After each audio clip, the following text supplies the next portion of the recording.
From Amateur Radio Newsline Report number 2351, this is Ham Nation Headlines for Wednesday, November 23rd, 2022. First this week, shortwave station WTWW, a longtime friend of Amateur Radio Newsline and Ham Nation, has gone QRT. Shortwave fans worldwide were disappointed to hear the November 9th broadcast announcement of WTWW Radio that it was signing off the air for the last time with plans to continue to provide programming instead over the internet. The station's operator, Ted Randall, WB8PUM, cited difficulties in meeting the station's ongoing expenses. Based in Lebanon, Tennessee, WTWW provided a wide range of programming at 5.83 megahertz, along with music and amateur radio content at 5.085 megahertz. The station was among many to broadcast programming directed towards Ukraine following the invasion by Russia earlier this year. To continue hearing the station's streamed programs, follow the link in the text version of this week's script at arnewsline.org. This is Andy Morrison, K9AWM. The world of ultra-tiny satellites is preparing to take on a whole new shape.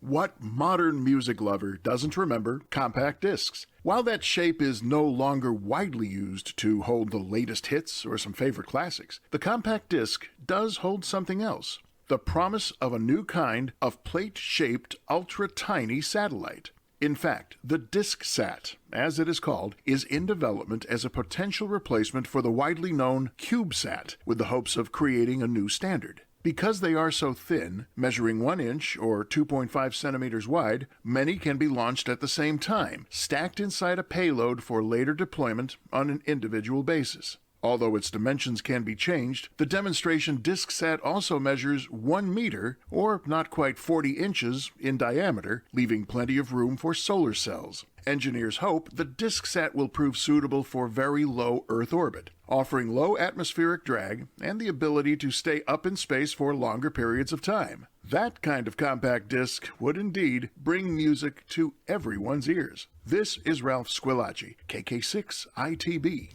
State police in New York tapped the crime-fighting potential of amateur radio during the recent Halloween season.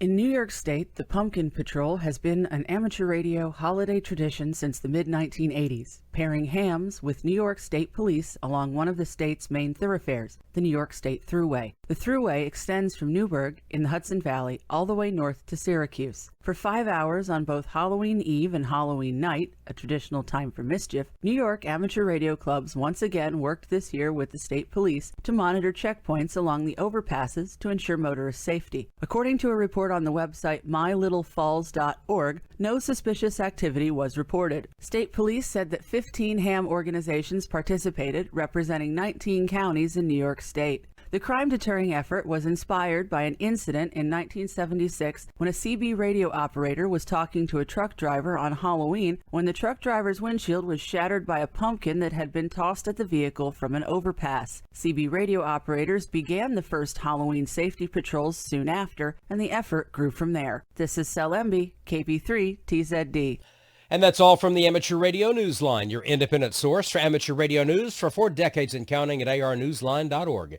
With Andy Morrison, K9AWM, Ralph Squilacci, KK6ITB, Sel Emby, KB3TZD, Karen Eve Murray, KD2GUT at the news desk in New York, and our news team across the globe, I'm Don Wilbanks, AE5DW. 7-3, we'll see you next time here on Ham Nation.